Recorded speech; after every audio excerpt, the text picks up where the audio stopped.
بسم الله الرحمن الرحيم. الحمد لله رب العالمين إله الأولين والآخرين، والصلاة والسلام على أشرف الأنبياء والمرسلين سيدنا ومولانا محمد بن عبد الله الأمين وعلى آله وصحبه أجمعين وعلى كل من دعا بدعوته واستنى بسنته واهتدى بهديه إلى يوم الدين. أما بعد فقد قال الله تبارك وتعالى في شأن حبيبه إن الله وملائكته يصلون على النبي يا أيها الذين آمنوا صلوا عليه وسلموا تسليما. اللهم صل على سيدنا محمد وعلى آل سيدنا ومولانا محمد وبارك وسلم. جزا الله عنا نبينا محمدا صلى الله عليه وسلم بما هو أهله. اللهم صل على سيدنا محمد في أول وأوسط وآخر كلامنا. بزرگان محترم اور دینی ایمانی بھائیوں، آج ایک ایسی شخصیت کا تذکرہ آپ حضرات کے سامنے کریں گے انشاءاللہ تعالی، جن کے بارے میں میرے اور آپ کے آقا امام الانبیاء والمرسلین، تاجدار مدینہ، فخر رسل محمد الرسول اللہ صلی اللہ تعالی علیہ وسلم فرماتے ہیں کہ آسمان کے نیچے اور زمین کے اوپر اگر سب سے زیادہ سچا آدمی دیکھنا ہو تو وہ ابو ذر غفاری ہے۔ یہ حضور فرما رہے ہیں، میری آپ کی بات نہیں ہے، کسی قصہ گو کی بات نہیں ہے، سرکار دو عالم صلی اللہ علیہ وسلم کا فرمان ہے۔ اور حضور اکرم صلی اللہ علیہ وسلم کے بعد سیدنا صدیق اکبر رضی اللہ تعالیٰ عنہ، حضرت ابو ذر غفاری رضی اللہ تعالیٰ عنہ کے بارے میں فرماتے ہیں کہ انبیاء کرام کے سلسلے میں جتنا زہد، جتنی دنیا سے بے رغبتی حضرت عیسیٰ علیہ السلام میں تھی، اگر وہ دنیا سے بے رغبتی اور زہد امت محمدیہ میں کسی میں دیکھنا ہو تو ابو ذر غفاری میں نظر آئے گی۔ حضرت ابو ذر غفاری رضی اللہ تعالیٰ عنہ بڑی خصوصیات کے حامل اور بڑے بلند درجے کے صحابی ہیں۔ ابتدائی دور میں جبکہ اسلام کا نام لینا لوگ جرم سمجھتے تھے، اس زمانے میں مسلمان ہوئے۔ اور کیسے مسلمان ہوئے؟ آپ رہتے کہاں تھے؟ مکے سے باہر جاتے ہوئے شام کی طرف جو لوگ تجارت کے لیے جاتے تھے، ایک پہاڑی علاقے میں ایک جگہ تھی جہاں ایک قبیلہ آباد تھا غفار نام کا، اور اس قبیلے کا کام صرف یہ کہ آنے جانے والوں کے مال کو لوٹ لیا کرتے تھے، لوٹ کھسوٹ کا کام کرتے تھے۔ اس گھرانے میں ایک بچہ پیدا ہوا جس کا نام جندب ابن جنادہ، یہ حضرت ابو ذر کا اصل نام ہے، جندب ابن جنادہ۔ باپ کا نام جنادہ، ماں کا نام رملہ۔ جندب نامی لڑکا پیدا ہو گیا، بڑا ہونے لگا، اپنے پیروں پر کھڑا ہوا اور مضبوط، تنومند، طاقتور، اور وہی اپنے خاندان کی طرح بڑے ہونے کے بعد تیر ہاتھ میں ہیں، کمان ہاتھ میں ہیں، اور آنے جانے والے قافلے کے انتظار میں ہیں۔ جندب ابن جنادہ، اور آنے جانے والوں کو لوٹنے میں دن بدن وہ مہارت حاصل کر رہا ہے۔ وہ بچہ بڑا ہوتا گیا اور مضبوطی کے اس عالم میں پہنچ گیا کہ اب کسی قبیلے کو لوٹنے کے لیے اسے فرد کی، افراد کی ضرورت نہیں ہوتی تھی۔ وہ اکیلا ایسا طاقتور تھا کہ وہ اکیلا کھڑا ہو جاتا اور کسی قافلے کو پتہ چلتا کہ جندب ابو ذر راستے میں کھڑا ہے تو قافلے والے خود بخود وہاں سے بھاگنے کے لیے تیاری کر لیتے، سامان چھوڑ دیتے۔ ایسا نام اس کا لٹیرے پن میں اور ایسا کسی قافلے کو لوٹنے میں وہ بچہ مشہور ہوتا چلا گیا۔ لیکن اللہ نے کچھ طبیعتوں میں صلاح لکھی ہوتی ہے، کچھ طبیعتوں میں سدھار لکھا ہوتا ہے۔ ایک دن اسی بچے کو جو آگے چل کر حضرت ابو ذر غفاری رضی اللہ عنہ بنے، اس بچے کو خیال آیا یار یہ تو غلط طریقہ ہے، یہ تو میں لوگوں کے اوپر ظلم کر رہا ہوں، لوگ اپنا مال لے کر جا رہے ہیں، اپنا سامان لے کر گزر رہے ہیں، میں ان سے کیوں تعارض کروں؟ یہ بیچارے محنت کرتے ہیں، کہیں سے پیسہ کماتے ہیں، کہیں سے لاتے ہیں، کہیں لے جاتے ہیں، میں کیوں ان کا پیسہ لوٹ لوں، میں کیوں ان کے پیسے کو ہڑپ کر لوں؟ تو یہ خیال آیا، چھوڑ دیا، اور اب یہ کام ہم نہیں کریں گے۔ حضرت ابو ذر غفاری کی طبیعت میں یہ بات مائل ہو گئی، آ گئی یہ بات کہ مجھے اب لوٹ کھسوٹ نہیں کرنا ہے، اور ان کو جو کچھ آتا تھا اس طریقے پر وہ عبادت میں لگے۔ انہیں نہیں پتا نماز کیسے پڑھی جاتی تھی، انہیں نہیں پتا قبلہ کیا ہوتا ہے، جدھر رخ ہوتا تھا نماز پڑھ لیتے تھے، جو ذہن میں آتا تھا عبادت کر لیتے تھے۔ اور پتہ چلا کہ مکے میں کوئی صاحب ہیں جن کا نام محمد ہے، اور وہ نبوت کا دعویٰ کر رہے ہیں۔ آنے جانے والے لوگوں سے پتہ چلا، تو جس آدمی نے پہلی مرتبہ ابو ذر رضی اللہ عنہ کو خبر پہنچائی، اس کے الفاظ یہ تھے، یار مکے میں ایک آدمی ہیں جو ویسے ہی کام کرنے کے لیے کہہ رہے ہیں جیسا تو کرتا ہے۔ وہ نماز پڑھنے کے لیے کہہ رہے ہیں، وہ نیک کام کرنے کے لیے کہہ رہے ہیں، وہ یہ کہہ رہے ہیں کہ آنے جانے والوں کو لوٹو مت، کسی کا مال مت لوٹ لو، کسی کا مال ہڑپ مت کر لو، یہی وہ تعلیم دے رہے ہیں۔ ابو ذر غفاری کو شوق پیدا ہوا۔ ابو ذر غفاری وہ ایسے آدمی ہیں، ان لوگوں میں شامل ہے جو اسلام لانے سے پہلے بھی انہوں نے بت پرستی کبھی نہیں کی۔ شوق پیدا ہوا کہ یہ کون آدمی ہے، تو اپنے بھائی کو اپنے پاس بلایا جن کا نام انیس یا انیس، کہا انیس جاؤ مکہ جاؤ، تحقیق کرو یہ کون آدمی ہے جنہوں نے نبوت کا دعویٰ کیا ہے، ان کے احوال کیسے ہیں، وہ کیا کرتے ہیں، کن باتوں کا حکم دیتے ہیں، لوگ ان کے ساتھ کیا معاملہ کرتے ہیں۔ انیس گئے، تحقیق حال کیا، اور تحقیق کرنے کے بعد آئے، اپنے بھائی کو سنایا ابو ذر کو، لیکن انہیں تسلی نہیں ہوئی، انہیں اطمینان نہیں ہوا کہ بھئی آپ کامل طور پر تحقیق کر کے نہیں آئے ہو، ایک کام کرتے ہیں میں خود چلا جاتا ہوں۔ تو اپنے ساتھ کچھ کھجوریں لی اور چل پڑے مکہ کی طرف۔ حرم میں پہنچ گئے، لیکن یہ پتہ نہیں تھا کہ محمد صلی اللہ علیہ وسلم کون ہے، اور کسی سے پوچھنے کی ہمت نہیں ہو رہی تھی۔ وہاں تو حضور کا نام لینا جرم تھا مکے میں، اور آنے والوں کو لوگ تلقین کرتے تھے، دعوت دیتے تھے، سب سے ملو محمد سے مت ملنا، یہ مخالف ماحول تھا۔ تو حرم میں ہیں، وہیں رہ رہے ہیں، صبح سے شام ہو گئی، کسی سے ملاقات نہیں ہو پا رہی ہے۔ حضرت علی ابن ابی طالب نے دیکھا کہ کوئی نووارد آدمی ہے، چلو اس کو اپنے گھر پہ لے جاتے ہیں۔ کھانا کھلایا، بات چیت کوئی نہیں ہوئی۔ دوسرے دن پھر لے گئے، کھانا کھلا دیا، بات چیت کوئی نہیں ہوئی۔ تیسرے دن بات چیت ہوئی۔ حضرت علی نے پوچھا، بھائی کس کام کے لیے آئے ہو؟ کہیں پاس ہو رہے تھے، کہیں جا رہے تھے، یہاں رک گئے، کسی سے ملنا ہے، کوئی تجارت کے لیے آئے ہو، کاروبار کے لیے آئے ہو، کس کام کے لیے آئے ہو؟ تو ابو ذر نے کہا کہ راز کی بات بتلاتا ہوں اگر آپ کسی کو نہ بتلانے والے ہوں تو۔ کہا ہاں بتاؤ۔ کہا مجھے ان سے ملنا ہے جو یہ کہتے ہیں کہ میں نبی ہوں۔ کہا اچھا، تو میں بھی تو انہی کے گھر پہ جاتا ہوں روزانہ، میں بھی ان کا پیروکار ہوں، ایک کام کرو میرے پیچھے پیچھے چلو۔ حضرت علی کہہ رہے ہیں صبح کا وقت ہوگا، میرے پیچھے پیچھے چلنا، میں ان کے گھر پر جاؤں گا، لیکن ان کے گھر پر جاتے ہوئے آپ کو اگر کسی نے دیکھ لیا حالات کھڑے ہو جائیں گے، میرے اوپر بھی حالات کھڑے ہو سکتے ہیں، اس لیے ایک کام کرتے ہیں، راستے میں کہیں خطرہ محسوس ہوا میں جوتا درست کرنے کے لیے سائڈ پر ہو جاؤں گا، آپ سمجھ جانا کہ حالات خطرناک ہیں، آپ آگے چل پڑنا، رکنا مت ورنہ لوگ سمجھ جائیں گے۔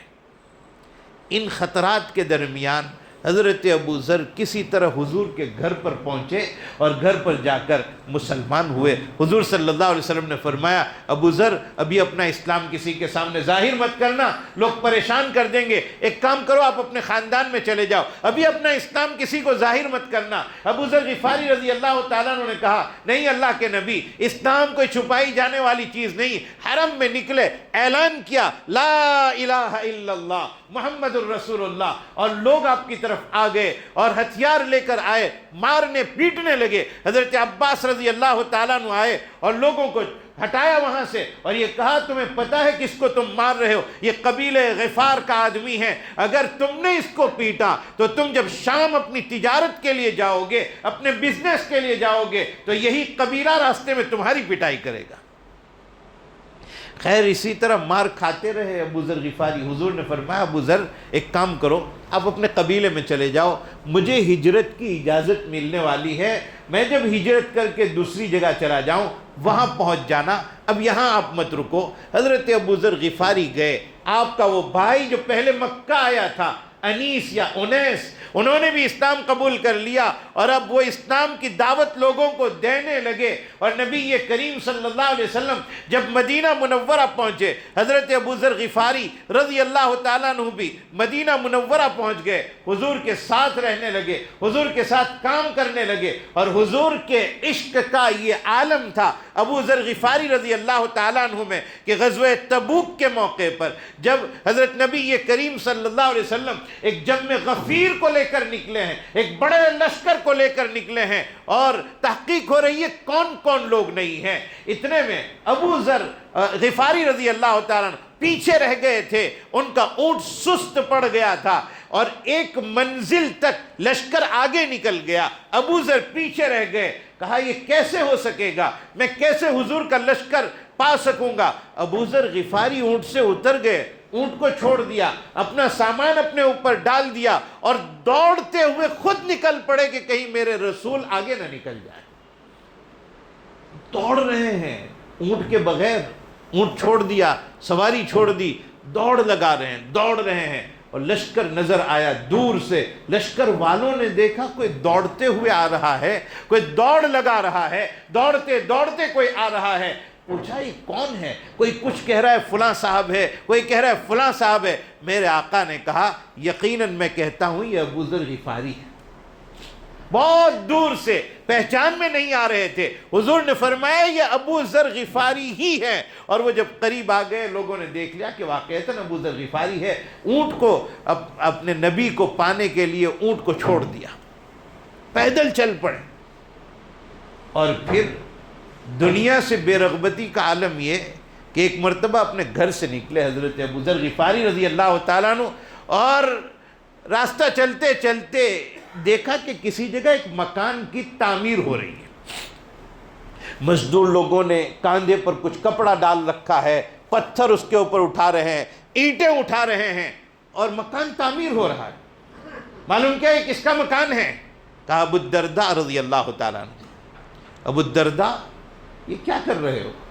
مزدور تمہارے یہاں کام کر رہے ہیں, مزدور کے پاس یہ پتھر اٹھوا رہے ہو, یہ اینٹیں اٹھوا رہے ہو, یہ بوجھ اٹھوا رہے ہو, یہ کیا کر رہے ہو؟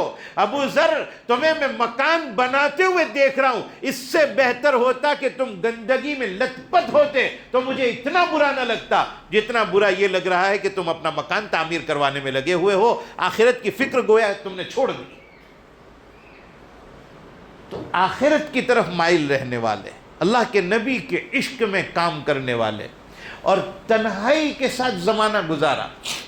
مدینہ منورہ کے قریب ربزہ مقام میں حضرت ابو ذر غفاری رضی اللہ تعالیٰ عنہ رہتے تنے تنہا, اپنی بیوی, اپنے بچے کے ساتھ, اپنی بچی کے ساتھ. اور ایسی تنہائی میں وقت گزارا کہ جب آخری وقت آیا حضرت ابو ذر غفاری رضی اللہ تعالیٰ عنہ کا انتقال ہونے لگا, انتقال سے پہلے پہلے آپ کی بیوی نے یہ کہا کہ اے میرے شوہر, اے میرے سرتاج, یہاں ہم آباد ہیں, تنہا ہے, میرے علاوہ یہاں کوئی نہیں, کپڑے کا انتظام نہیں, آپ کا انتقال ہو جائے گا, آپ کو کون اٹھائے گا, آپ کی لاش کیسے اٹھائی جائے گی, آپ کو دفن کیسے کیا جائے گا. ابو ذر غفاری رضی اللہ تعالیٰ عنہ کا ٹینشن کی بات نہیں ہے, گھبرانے کی بات نہیں. میرے نبی نے مجھ سے ایک بات فرمائی ہے, یہ اعتماد حضور کی بات پر, یہ یقین نبی کریم صلی اللہ علیہ وسلم کی بات پر, آج وہ یقین ہمیں پیدا کرنے کی ضرورت ہے, وہ اعتماد ہمیں اپنے اندر پیدا کرنے کی ضرورت ہے کہ ہمارے نبی صلی اللہ علیہ وسلم کی بتلائی ہوئی ایک ایک بات سچی ہے اور وہ ہو کر رہنے والی ہے. حضور صلی اللہ علیہ وسلم ہجرت فرما رہے تھے اور ہجرت کا سفر کرتے کرتے راستہ طے کر رہے تھے. مکے میں آپ کو اور ابو بکر کو تلاش کیا جا رہا تھا. اعلان ہو رہا ہے کہ ابو بکر کو اور نبی اکرم صلی اللہ علیہ وسلم کو کوئی زندہ یا مردہ حاضر کر دے تو ایک کے بدلے میں 100 سرخ اونٹ دیے جائیں گے. سرخ اونٹ آج بھی عربستان میں بہت مہنگے سمجھے جاتے ہیں. 100 سرخ اونٹ ایک آدمی کے بدلے میں دیے جائیں گے. یہ اعلان ہوا اور لوگ تلاش کرنے کے لیے نکلے. سراقہ نکل پڑے.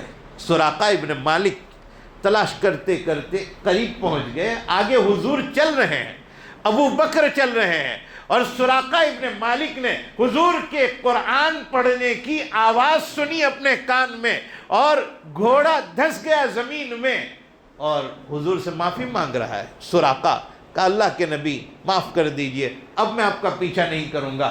حضور نے دعا دی, وہ گھوڑا نکل آیا. دوبارہ دوڑ پڑا سراقہ اس ارادے سے کہ آپ کو گرفتار کر لوں, آپ کو پکڑ لوں. پھر گھوڑا زمین میں دھس گیا. اللہ کے نبی اتنی مرتبہ معاف کر دیجئے, اب میں آپ کا پیچھا نہیں کروں گا, میری غلطی ہو گئی.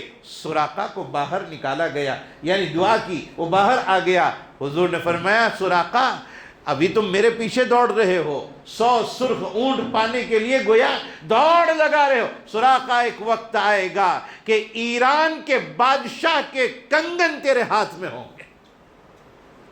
کہاں ایران؟ اس زمانے کی سپر پاور, کوئی تصور نہیں کر سکتا تھا. ایران کا خزانہ اسلام کے پاس آئے گا اور اس کے سونے کے کنگن اس کے بادشاہ کے وہ تیرے ہاتھ میں رکھے جائیں گے. سراقہ چلے گئے, مسلمان ہو گئے, اور حضرت عمر رضی اللہ تعالیٰ عنہ کے زمانے میں جب ایران فتح ہوا اور ایران کے بادشاہ کی وہ ساری چیزیں لائی گئی, لسٹ آپ کے ہاتھ میں ہے, حضرت عمر ابن الخطاب رضی اللہ تعالیٰ عنہ کے ہاتھ میں, دیکھ رہے ہیں فلاں چیز ہے, فلاں چیز ہے, فلاں چیز ہے, فلاں چیز ہے. حضرت عمر پوچھ رہے ہیں کہ ایران کے بادشاہ کے ہاتھ میں جو سونے کے کنگن ہوتے تھے وہ کہاں؟ کہا وہ نظر نہیں آ رہے ہیں, لسٹ میں لکھا ہوا بھی نہیں ہے, نظر بھی نہیں آ رہے ہیں. فرمایا تلاش کرو. کہا نہیں مل رہے ہیں. حضرت عمر نے کہا, یہ جملہ میں خاص طور پر سمجھانا چاہتا ہوں. حضرت عمر ابن الخطاب رضی اللہ تعالیٰ عنہ نے کہا تلاش کرو, میرے نبی نے کہا ہے کہ سونے کے کنگن اسلام والوں کے پاس آ جائیں گے. یہ ہو نہیں سکتا کہ ایران فتح ہو چکا اور بادشاہ کے کنگن ہمارے ہاتھ میں نہ آئے. یہ ہو ہی نہیں سکتا. میرے نبی نے ایک مرتبہ حضرت علی ابن ابی طالب رضی اللہ تعالیٰ عنہ کو بلایا اور 2 ساتھیوں کو بلایا. فرمایا تیزی کے ساتھ دوڑتے ہوئے جاؤ, روضہ خاک مقام پر ایک عورت اپنی اونٹنی پر یا اپنی سواری پر چلتے ہوئے ملے گی. جاؤ, اس کے پاس ایک خط لکھا ہوا ہے, وہ خط راز فاش کر دینے والا خط ہے, وہ خط لے کر آؤ. حضرت علی کہتے ہیں ہم تیزی کے ساتھ دوڑتے ہوئے چلتے چلتے دوڑتے دوڑتے پہنچ گئے. اسی جگہ اس عورت کو پایا جس جگہ حضور نے فرمایا تھا. اور بخاری شریف میں روایت موجود ہے, حضرت علی رضی اللہ تعالیٰ عنہ نے کہا ائتنی بکتاب, لاؤ وہ خط لاؤ. عورت کہہ رہی ہے ما معنا من کتاب, ہمارے پاس کوئی خط نہیں. کہا ائتنی بکتاب, خط لاؤ. کہا ہمارے پاس کچھ نہیں. کہا خط دینا پڑے گا. اور یہ جملہ خاص طور پر میں سمجھانا چاہتا ہوں, میرے نبی نے کہا ہے تیرے پاس خط ہے, میرے نبی نے کہا ہے تیرے پاس خط ہے. یہ ہو نہیں سکتا, دنیا الٹ پلٹ ہو سکتی ہے, یہ ہو ہی نہیں سکتا کہ تیرے پاس خط نہ ہو. ہم خط لیے بغیر نہیں جائیں گے, اور اگر تیری تفتیش کرنے کے لیے تیرا سامان ادھر ادھر کرنا پڑا, تیرے کپڑے ادھر ادھر کرنے پڑے, ہم وہ بھی کر گزریں گے, لیکن خط لیے بغیر حضور کے پاس ہم نہیں جائیں گے. اس نے دیکھا کہ یہ تو پکی بات ہے, تو پھر خط نکال کر دیا کہ یہ خط ہے میرے پاس. حضور نے جو فرمایا وہ ہو کر رہنے والا. یقیناً میرے آقا صلی اللہ تعالی علیہ وسلم نے موتہ میں, غزوہ موتہ کے موقع پر کچھ صحابہ کرام کو بھیجا, اور حضور نے جھنڈا حضرت زید رضی اللہ تعالیٰ عنہ کے ہاتھ میں دیا, امیر بنایا, امیر لشکر زید رضی اللہ تعالیٰ عنہ. اور حضور لشکر کو روانہ کرتے ہوئے یہ فرما رہے ہیں زید شہید ہو جائے تو جعفر کو جھنڈا دے دینا, اور جعفر شہید ہو جائے تو عبداللہ ابن رواحہ کو جھنڈا دے دینا, اور عبداللہ ابن رواحہ شہید ہو جائے تو پھر عام مشورے سے طے کر لینا, جس کو مناسب سمجھو جھنڈا دے دینا. لشکر روانہ ہوا. اور حضور مسجد نبوی میں ہے. یہ لشکر چلتا گیا چلتا گیا چلتا گیا، مقام موتا پر پہنچا. بیچ میں کچھ حالات آئے، میں ان تفصیلات میں اس وقت نہیں جانا چاہتا. بیچ میں کچھ حالات آئے، لشکر رکا، پھر چلا، پھر آگے بڑھا، اور لڑائی ہوئی. اور حضور مسجد نبوی میں بیٹھے ہیں، اور کئی سینکڑوں میل پر وہ لشکر پہنچا ہوا ہے اسلامی، اور حضور مسجد نبوی میں ہے، اور بیٹھے بیٹھے خبر دے رہے ہیں زید شہید ہو گئے. وہاں کوئی وائرلیس نہیں ہے، وہاں کوئی موبائل نہیں ہے، وہاں کوئی آج کے زمانے کے وہ ترقی یافتہ دور کا واٹس ایپ اور فیس بک یہ چیزیں نہیں ہیں. اور حضور خبر دے رہے ہیں استشہد زید، زید شہید ہو گئے. آگے آپ نے فرمایا تھوڑی دیر کے بعد جعفر شہید ہو گئے. تھوڑی دیر کے بعد آپ صلی اللہ علیہ وسلم فرما رہے ہیں عبداللہ ابن رواحہ شہید ہو گئے. وَعَيْنَاهُ تَذْرِفَانِ، بخاری کے الفاظ ہیں. حضور خبر دے رہے ہیں زید کی شہادت کی، جعفر کی شہادت کی، عبداللہ ابن رواحہ کی شہادت کی. وَعَيْنَاهُ تَذْرِفَانِ، اور آپ کی آنکھوں سے چھما چھم آنسو برس رہے ہیں اپنے صحابہ کے جانے پر، ان کی شہادت پر. آپ کو غم ہو رہا ہے اور آپ کی آنکھیں اشک بار ہیں. اور پھر حضور نے فرمایا عبداللہ ابن رواحہ شہید ہو گئے، اور اب میری امت کے لوگوں نے، میرے صحابہ نے جھنڈا اللہ کی تلواروں میں سے ایک تلوار کے سپرد کر دیا ہے، یعنی خالد ابن الولید کو سپرد کر دیا ہے. میرے اللہ نے خالد ابن الولید کے ہاتھ پر فتح نصیب فرمائی. میرے بھائیوں، حضرت خالد کو، حضرت زید کو، جعفر کو، عبداللہ ابن رواحہ کو جب کہا گیا کہ یہ شہید ہو جائے تو انہیں جھنڈا، یہ شہید ہو جائے تو انہیں جھنڈا، انہیں یقین ہو گیا تھا کہ میرے نبی نے فرمایا ہے شہید ہو جائیں گے. ایک مرتبہ آپ کی زبان سے نکلا ہے کہ اگر یہ شہید ہو جائیں. انہیں یقین تھا کہ ہماری شہادت پکی ہے اس لڑائی میں. حضور نے جو فرما دیا وہ ہو کر رہنے والا. تو عمر ابن الخطاب وہ کنگن تلاش کر رہے ہیں ایران کے بادشاہ کے، کہ کہاں ہیں وہ کنگن. تلاش کیے گئے، تحقیق کی گئی، پتہ چلا فلاں جگہ رکھے ہوئے تھے، آپ کو پیش کرنا رہ گیا. کنگن لائے گئے. فرمایا میرے نبی نے فرمایا تھا ایران کے کنگن آئیں گے، ایران کے بادشاہ کے کنگن آئیں گے. مجھے ابو بکر کہہ کر گئے ہیں کہ ایران کے بادشاہ کے کنگن آئیں گے، اور وہ ایک کام سپرد کر کے گئے. جب کنگن آپ کے سامنے لائے گئے، فرمایا سراقہ کو حاضر کرو. سراقہ ابن مالک کو لایا گیا. سراقہ چند لمحے کے لیے اپنے ہاتھ میں اس کو رکھ لو، میرے نبی نے فرمایا تھا ایک وقت آئے گا سراقہ تیرے ہاتھ میں ایران کے بادشاہ کے کنگن ہوں گے. حضور کی بات پکی ہے، یقینی بات ہے. تو میں یہ ذکر کر رہا تھا، ابو ذر غفاری کہتے ہیں اپنی بیوی کو کہ تم گھبراتی کیوں ہو کہ میرا جنازہ کون پڑھائے گا، کفن کون پہنائے گا. گھبراؤ مت، میرے نبی نے مجھ سے فرمایا. یہ یقین کی بات، میرے نبی نے مجھ سے فرمایا ہے کہ ایک آدمی ایسا ہے. اس وقت حضرت ابو ذر کہہ رہے ہیں میں مجمع میں بیٹھا ہوا تھا اور حضور نے میرا نام نہیں لیا، لیکن حضور نے یہ فرمایا تھا میرے صحابہ میں ایک آدمی ایسا ہے جو اکیلا رہے گا، اکیلا زندگی گزارے گا، اکیلے ہونے کی حالت میں اس کی موت ہوگی، لیکن ایک جماعت پہنچے گی جو اسے دفن کرے گی. اور میں نے دیکھا کہ اس وقت جتنے لوگ بیٹھے ہوئے تھے سب کا انتقال ہو چکا، میں اکیلا باقی ہوں. تو یقین رکھ مجھے دفن کرنے کے لیے اللہ ایک جماعت بھیجے گا. جا تو ایک کام کر، راستے کے کنارے پر بیٹھ، دیکھ ایک جماعت گزرے گی، انہیں خبر دینا کہ ایک بندہ انتقال ہو رہا ہے، اس کے دفن کرنے کے لیے آ جاؤ. بیوی جا رہی ہے، ٹیلے کے پاس جاتی ہے، واپس آتی ہے، آپ کی خدمت کر رہی ہے، پھر جاتی ہے، پھر آتی ہے، آپ کی خدمت کرتی ہے، پھر جاتی ہے. ایک غبار اڑتے ہوئے نظر آیا اور بیوی نے اپنے کپڑے سے ایسے ہلاتے ہوئے اشارہ کیا. وہ جماعت سمجھ گئی کہ کوئی مدد چاہ رہا ہے تو وہ آ گئے ادھر. اور یہ عورت کہہ رہی ہے میرے شوہر کا انتقال ہو رہا ہے، جو حضور کے صحابی ہیں، میرے شوہر کا انتقال ہو رہا ہے اور وہ حضور کے صحابی ہے، ذرا دفن کرنے میں مدد کر دو. وہ لوگ جو جا رہے تھے وہ پوچھ رہے ہیں کون ہے آپ کے شوہر، کیا نام ہے ان کا؟ کہا ان کا نام ابو ذر غفاری. کہا ابو ذر غفاری، فداہ ابی و امی، فداہ ابی و امی. مجمع سے آواز آئی ہمارے ماں باپ ابو ذر پر فدا ہو جائیں، ہمارے ماں باپ ابو ذر پر فدا ہو جائیں، ہم چلیں گے آپ کے ساتھ، چلو لے چلو ہمیں. گھر پر لے گئے.